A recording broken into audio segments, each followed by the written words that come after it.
Before ako mag-share ng short story from United Nation, tinatawag na UNDOF. So, United Nation Disengagement Observer Force.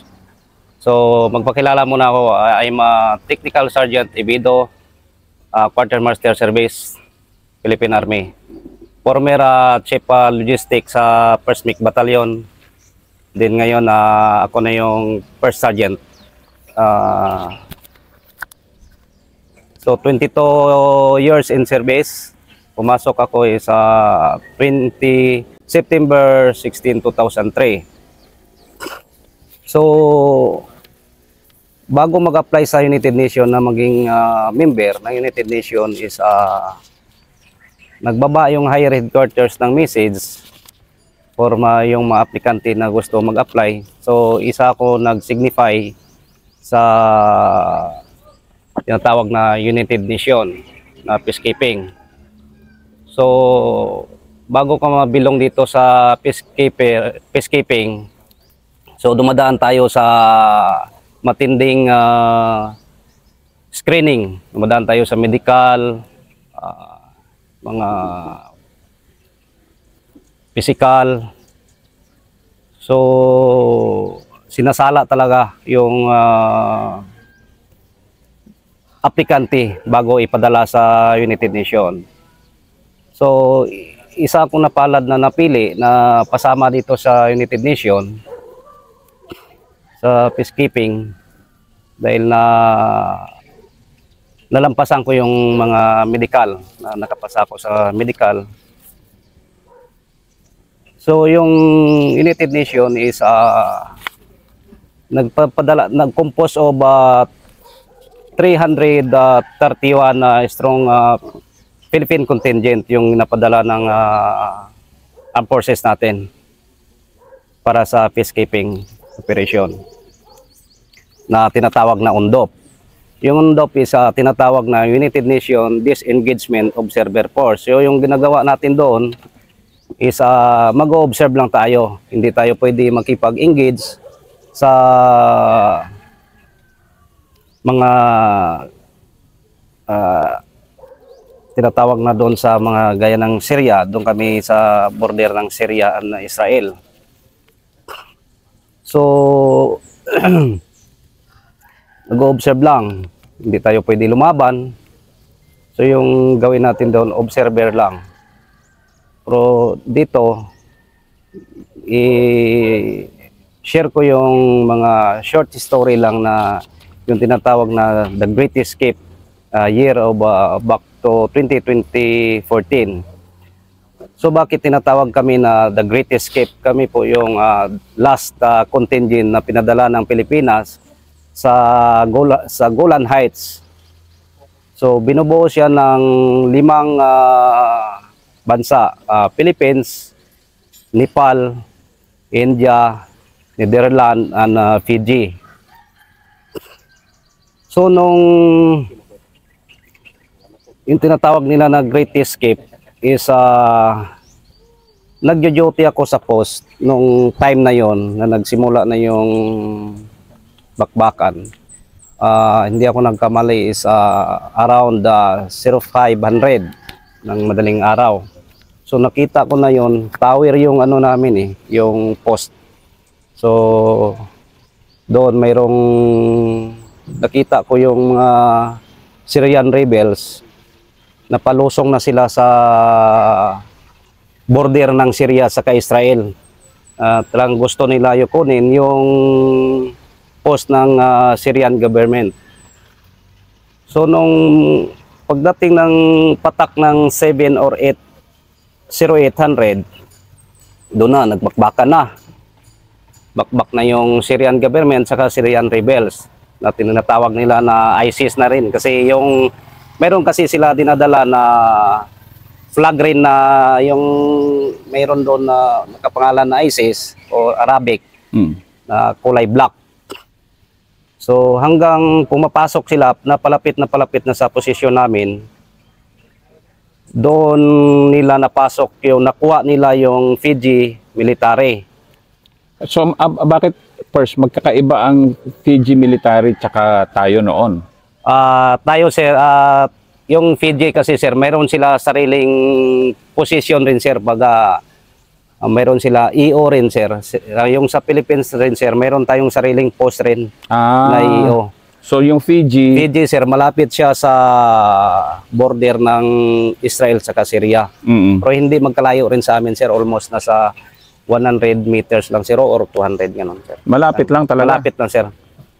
Pero So anong latag? Fiji, tapos saan tayo? Fiji sir, magkano lang yun sir eh, magharap lang yun border ng Israel sa Syria sir eh. So sa gitna sir is military police sir, pero halo-halo na yun sila dyan sir. Merong ibang mission rin na Fiji, Netherlands. So kami dito sir sa Syria side kami ng border. So yung Fiji nandito.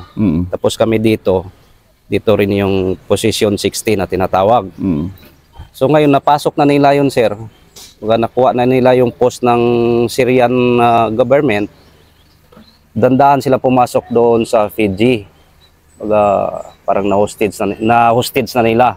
So mga ilan daan ba tong ISIS? Marami sir kasi nung duty ako sir, nakita ko doon sa bundok sir is may itim na sila sir eh. Papasok. Ganun kadami. Ganun kadami sir, almost siguro mga more or less 50 or more than pa dyan sir. Kasi ito talaga yung The Great Escape na sumikat sa media natin noon dahil ito yun paano pinakita ng Pilipino rin yung galing niya di ba? So Yes, kayo sir. yun. Yes sir. Kayo yun. Kami yun sir, tinatawag na The Great Escape sir kasi tapos yung start talaga sir. So na-hostage na nila yung Fiji sir. So nadala nila papuntang Jordan, ganon. Walang putukan. Hindi na putukan yung Hindi Fiji. na putukan yung Fiji sir. Parang yung pagkaalam namin doon sir, merong main gate kasi bawat post kasi doon sir, merong main gate sir. Oo. I-open mo lang yan pag mayroong lumalabas na sasakyan, pagkatapos padlock mo ulit. Tapos yun siguro, yung sa kanila sir,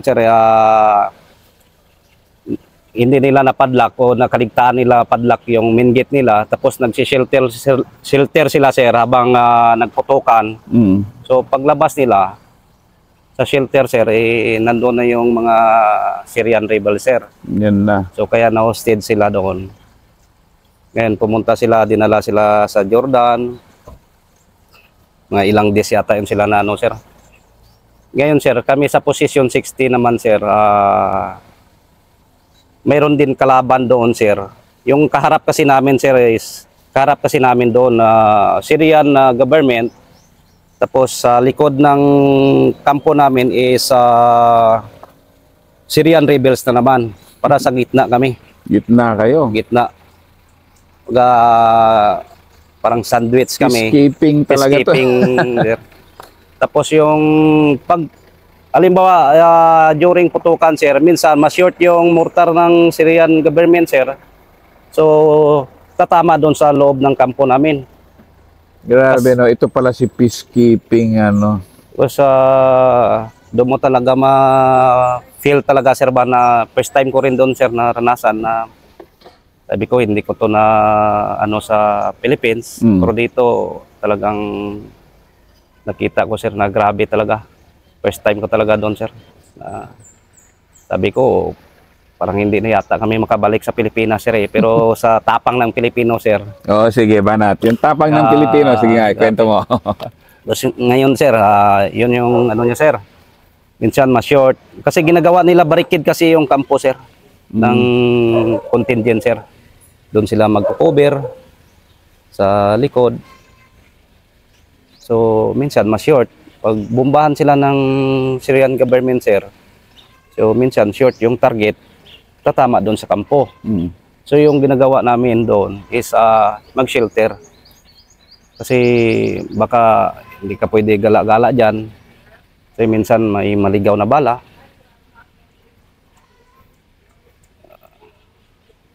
Bumagsak yung bala ng mortar doon mismo sa kampo namin. Kasi yung tinatarget ng Syrian government is Syrian rebels na tinatawag nila na ISIS na rin yun. So after that, kami nagsishelter. Maganda kasi yung area, open terrain siya, talagang disyerto. So makikita, minsan binibidyo namin sila, magira sila, makikita mo doon sa harap ng kampo mismo namin kasi open nga siya. So ginagawa nila cover yung mismong kampo ng contingent para yun siguro para hindi sila titirain, pero tinitira pa rin sila ng Syrian na government. So after that tapos may binubuo kami na QRF, Quick Reaction Force. So gusto ng Ranger saka SF na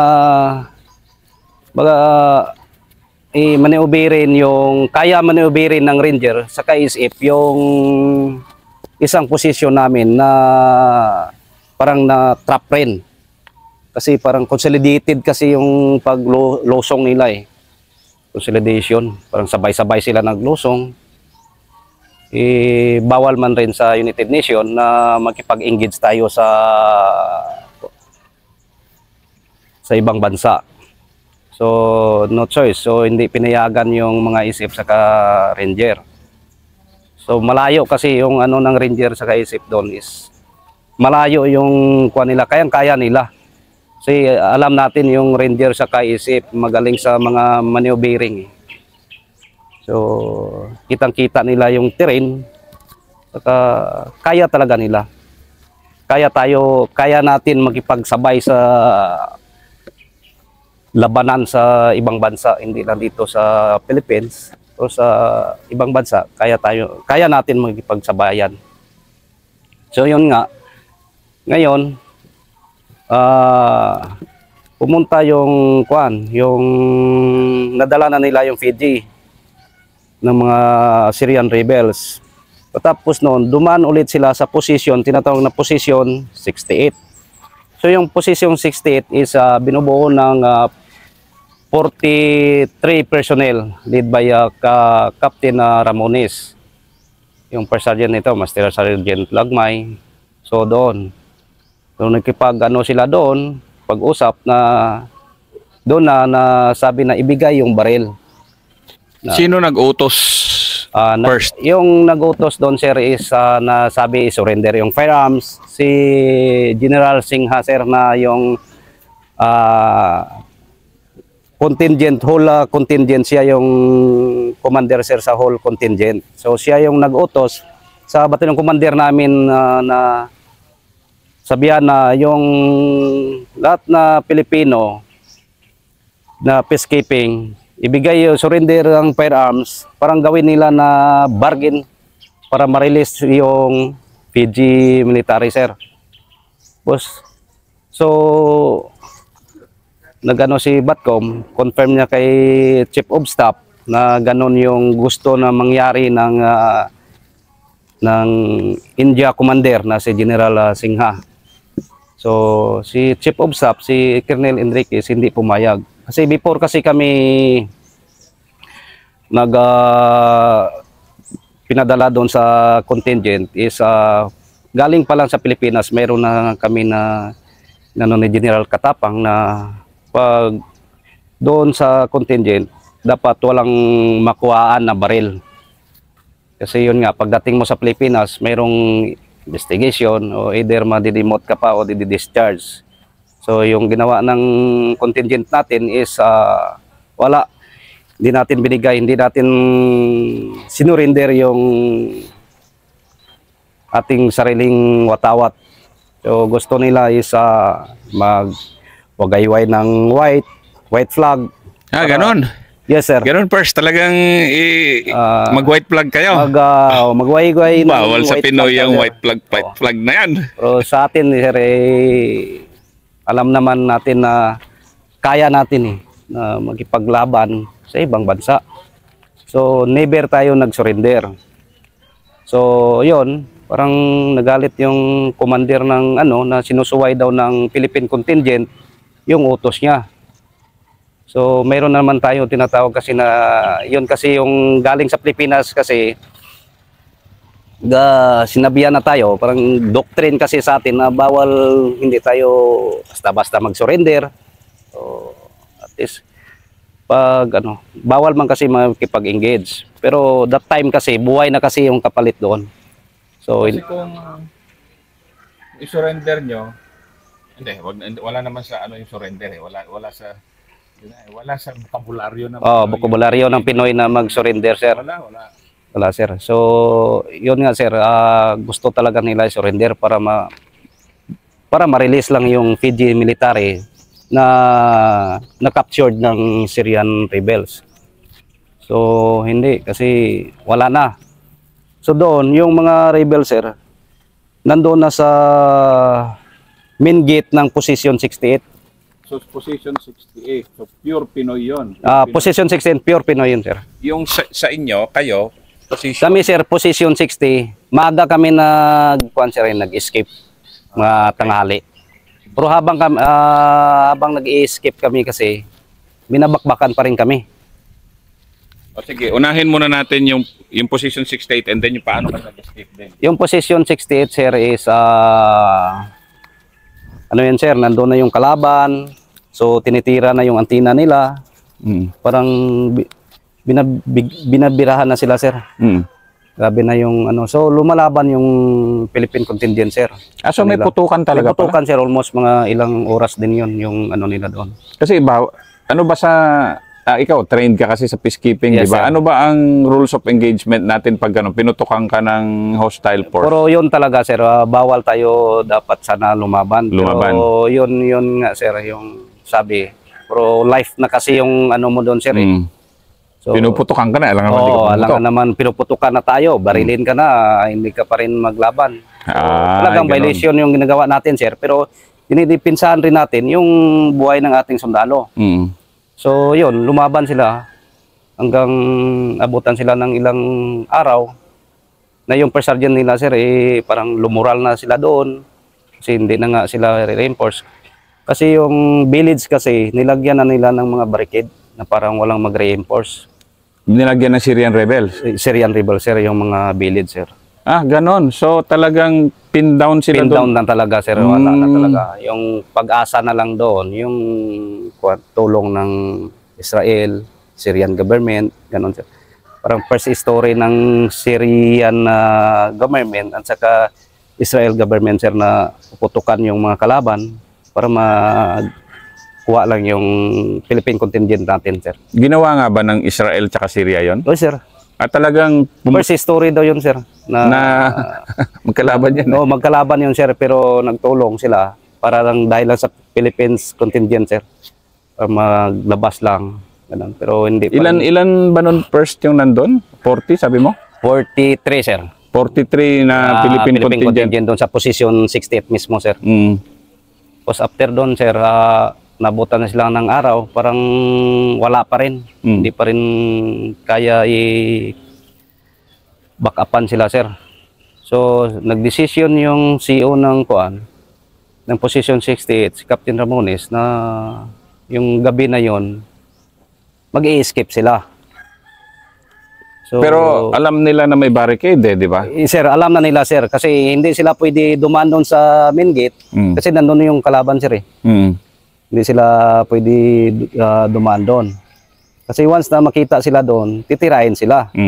So yung chance nila doon, pag-asa nila is nasa likod ng posisyon nila, sir. Pero nabarrikadan din sila sa likod? O sa likod, sir, walang Syrian rebel, sir. Pero yan, sir, deserto na yun doon, sir, desert na. So nung gabi na yon, doon na sila lumakad. Abot ng 1 hour rin yung lakad nila hanggang makaabot doon sa border ng Israel, sir. Makalapit sila sa border ng Israel. Pero mayroong nag-guide lang, sir, na si Batcom, ang ETIB, sir, si Colonel Damusmog. Yun yung nag-guide sa kanila. Kasi habang nag-i-skip kasi yun, hindi nila alam kung saan sila dadaan. Kasi hindi tayo train kasi sa mga desert. Desertyo. O, sige, ano ba? Ikwento mo nga. O, sige, nakikita naman natin sa internet anong Yes, sir. disyerto. Pero yung panahon nyo, ano ba itsura ng disyerto doon sa inyo? Yung disyerto kasi sir, talagang damo lang yung ano mo, tapos mga bato, mga ganun lang yun sir. Makita mo kasi yung kalaban sir, talaga mismo Klarong-klaro. klaro eh. Binibidyo nga namin kung mag-iira sila sir kasi stabi lang ng kampo namin.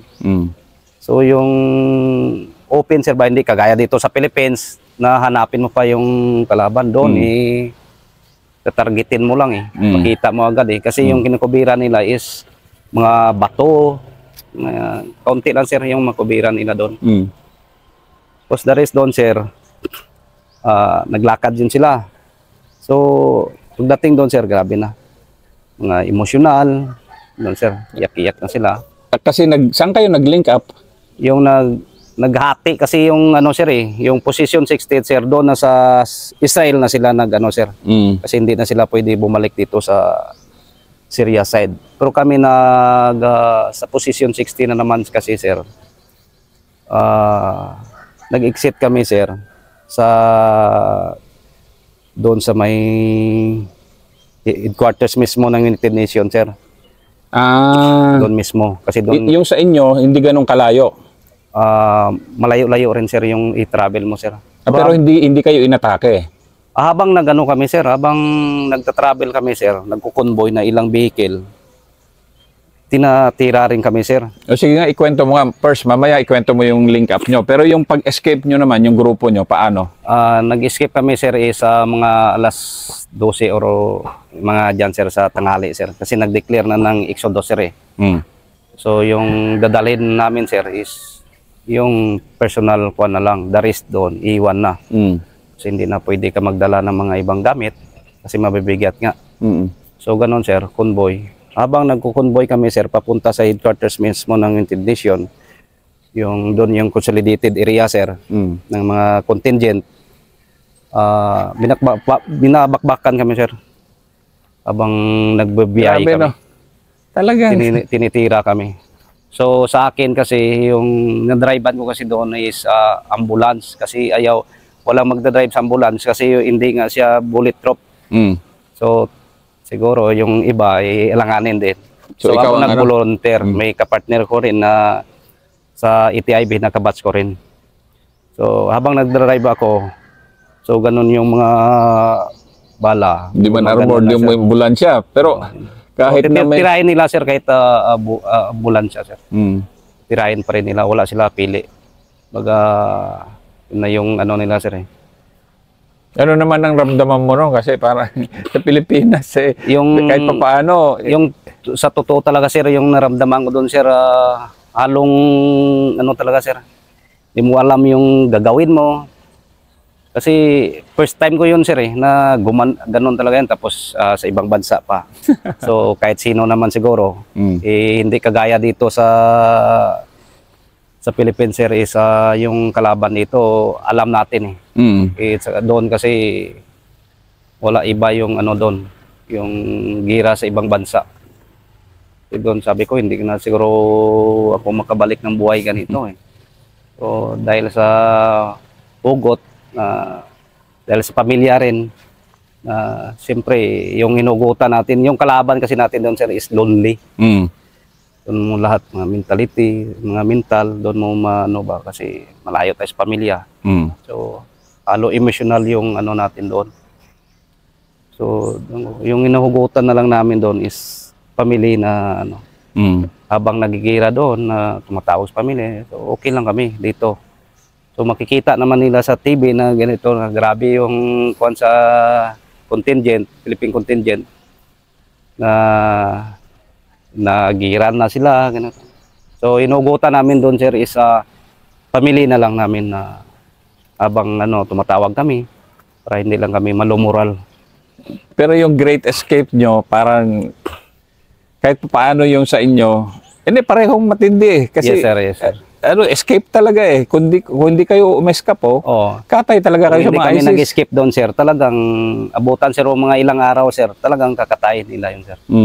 Yung Kaya tinatawag na the Great Escape kasi yun nga, hindi mo alam yung terrain kung saan ka mag-escape, saan ka dadaan. Mm. So, hindi mo alam yung terrain ba? Hindi tayo train kasi sa mga nila doon sa area. So, Pero yung, sa inyo, may sinundan kayo na daan. yung sa amin, sir, sa position 60 mismo, sir. Yung daanan mismo yun, sir. Mm. Yung hindi masyado critical yun sa amin, sir. Kasi mismo highway yung dinaanan namin papuntang UN headquarters mismo, sir. Yung consolidated area nila. Mm. So, doon kami na, ano. Tapos, the rest doon, sir, antay na lang kami ng order na tatawid doon na lang kami ng Israel, sir. Kasi yung flight namin, sir, is Israel, sir. Mm. So, doon kami tatawid. Pero malayo rin, hindi ko rin ma-memorize kasi na yung lugar na dinaanan namin, sir. Mm. Kasi- Desierto nga, hindi tayo sanay. Kasi hindi na kami bumalik doon sa border mismo ng kuan, sir, yung magharapan na gate. Mm. Hindi na kami doon dumaan, sir. Kasi nakuha na nga ng Syrian rebels. Mm. So, ibang exitan yung dinaanan namin. Hindi ko na rin ma-memorize kung anong lugar yun. Pero nung magkita-kita na kayo, anong itsura ng mga, yun, kasi kayo nakasakay, di ba? Yung Yes, isa naglakad talaga. Yes, sir. Yung position 68, naglakad talaga. Yes, sir. Naglakad. So anong itsura nila nung pagdating nila? Yung pag ano, sir, grabing mga hug, sir. Ano, siyempre, masaya, sir. Mm. Talagang masaya kami na ganito. Ito pala, tapang pala yung Philippine contingent. Ganito. So, parang high moral, sir, ba, sa mga kasandaluhan, sir, ba, na hindi pala tayo basta-basta to. Na hindi Kasi high moral dahil matindi-tindi kasi Yo, na sir, escape yun eh. Talagang matindi talaga yun, sir. Grabe talaga yun na experience ko rin. First experience ko rin kasi yun eh. Na ganun yung kuwan doon. Yung iba talaga pala dito sa ibang bansa, makipagbakbakan. Pero kaya rin natin makipagsabayan, sir. Mm. Na hindi lang tayo dito na ano sa Philippines. O doon sa ibang bansa, kaya rin natin makipaglaban. Anong kwento naman nila sa paano sila lumaban doon? Kasi medyo iba nga yung kalaban. Dito kasi, Yung kuwan kasi nila doon, sir, is malayo kasi, sir, yung kuwan. Yung target lang, sir, ba? Yung mga baril ng kasi nila doon, sir, 25mm, ganon. Nakamount sa, either kung yung nakita natin sa mga pelikula na yung nakamount yung baril nila doon sa pick-up, yun, parang ganon. yun rin yun, sir, yung kikita natin doon. Yun yung tinitira nila doon. So, meron din sila na RPG, ganon. So, titira yan sila doon sa Syrian rebels. Malayo sila. O nagmamaneuver yan sila mga madaling araw. Yung Syrian rebels. Yes, sir, Syrian rebel papunta doon sa kampo ng Syrian government, sir. Pero dumidikit yan sila sa mga sa post ng mga contingent. Kasi gawin nga nila barricade yung ano, sir. Kasi bawal putukan ng Syrian government. Kasi pagkaalam nila bawal tayo makipag-engage sa mga kalaban. So doon sila didikit. Ngayon yung Syrian government naman, sir, walang sinasanto yan. Kahit dumidikit yung Syrian rebels yan sa kampo, titirahin pa rin nila. Ganun Wala ba? sila pakialam kung sisintro yung mas short yung target nila doon. Sisintro yung bala nila doon sa kampo mismo. Wala silang Ganun? pakialam. Wala Basta silang yung titirahin nila. Yun yung ilang beses, sir, na short yung yung ng mga mortar ng Syrian government eh. So hindi lang kami kasi naka-shelter nga kami, sir. Malaki Ano kasi naman yung yung mga- shelter kasi doon, sir. I see. Na talagang konkreto. Konkreto, sir, hindi basta-basta matibag. So doon kami, pag mayroong putukan, doon kami tumatago, doon kami lumalabas. Pero yung mga Pinoy kasi, sir, matapang eh. Kahit nagigira, maglabas para magtingin lang eh. Yun yung Hindi, tawa-tawa tayo dito, pero totoo naman. yun yung ng Pinoy, ng Philippine contingent, sir eh. Hindi kagaya dito, sir, ba, na maglabas-labas ka diyan. Doon pwede ka. Meron kami doon second story na building kasi, sir. So doon kami umaakyat. postingnan, pero nag-helmet lang. So para kayo nanonood ng live Oo, na ano? parang live, sir. So, mayroon kami Kevlar sa best. So, yung ano mo doon, sir, is baka matamaan ka ng ligaw na bala. Ganun ba? So ano naman ang kwento na narinig mo nung ano nga, yung naka-link up na yung mga Pinoy. Ano naman ang ano naririnig mo? May mga tikal din, siyempre, wala yan. Oo, sir. Meron din. Yun eh, akala nila basta-basta lang nila mapasurrender yung Pinoy. Ganon. So, yun yung mga kwento. Handa kami makipag-laban para sa ating bansa, sir. Kasi nakahiya kasi, sir, eh. Pag once na mag-surrender ka kasi doon, pagdating mo sa Pilipinas, yung feedback ng mga tao, sir, ba? So, parang, doon. Ganito, yung Philippine contingent natin na nagsusurrender. So, pangit sa image ng armed forces na gano'n, sir, ba? Dapat lang, wala nagsusurrender na Pinoy basta-basta. Tayo dahil lang sa isang sa isang bansa na gusto nila i-bargain. So, tapos gagawin pa tayong bargain dahil na-capture yung kapalit, sir, ba? Kasi na-capture yung nila, sir, isang contingent, eh. Ano kahilo, sabihin natin. So, noon, sir, after noon, sir, so, doon consolidated na kami sa Israel, sir. So, doon na, sharing ng mga story. Labas na yung mga story, sir, mga kwento-kwentuhan. So, alam mo naman yung sa mga tropa. So, masaya. Masaya kami, sir. Umuwi kami na masaya yung namin. Pakiramdam, sir, ba? Masaya dahil hindi kayo nag-surrender, ano? Yes, sir. Diba? So, parang taas no kami doon, sir, na ganito. Philippines is grabe talaga. Yung Philippine contingent, hindi talaga magpatitinag sa mga sa ibang bansa. Saludo nga yung mga Netherlands doon, sir, mga Israel. Yung hindi lang magpansin doon sa amin is India. Kasi yun na, commander nyo Indian. Kasi sinusuway daw, ganito. Parang wala na daw disiplina yung Philippine contingent. Ganun ba? So, order naman sa atin, eh. So, kaya buhay mo yung kapalit, eh. Wala na naman. Barilin ka na, hindi ka pa pwede lumaban. Kahit nandyan sa roles sa ROE, na bawal tayo makipag-engage, so buhay mo naman yung kapalit. Hindi naman doon, sige, barilin mo na lang ako. Hindi na ako lumaban kasi nasa ROE yung natin, bawal umi-engage. So, yun na lang, sir. Pag after that, sir, doon na yung consolidated sa Israel. So, lumipad kami, sir, pauwi ng Pilipinas. So, doon, ni-welcome kami ng mga general, sir. Doon sa Villamor Air Base.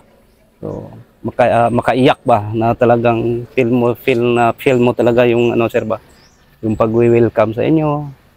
Talagang saludo talaga sila, sir. Panahon ni General Katapang, sir. Nung umaga noon, sir, nagparada kami, kadaming tao. Gano'n ba? Grabe na nanood, sir, sa GHO, nagparade kami, sir, ba? So, grabe. Tuwang-tuwa ka talaga, sir, eh. Parang taas noo talaga yung Philippine contingent, sir, kasi dahil nga sa pinakita ng mga kababayan natin, sir, na talagang matapang yung Philippine contingent na pinadala ng forces, sir. So, talagang sala-sala kasi yung pinadala bago tayo magalipad kasi doon, sir. Talagang sinasala ng forces, sir. Yan, bago ka maging isang peacekeeping, sir. Yan, ang kwento ng The Great Escape. Tinatawag kami na The Great Escape, sir, in United Nations in Golan Heights, sir. Yan lang, sir.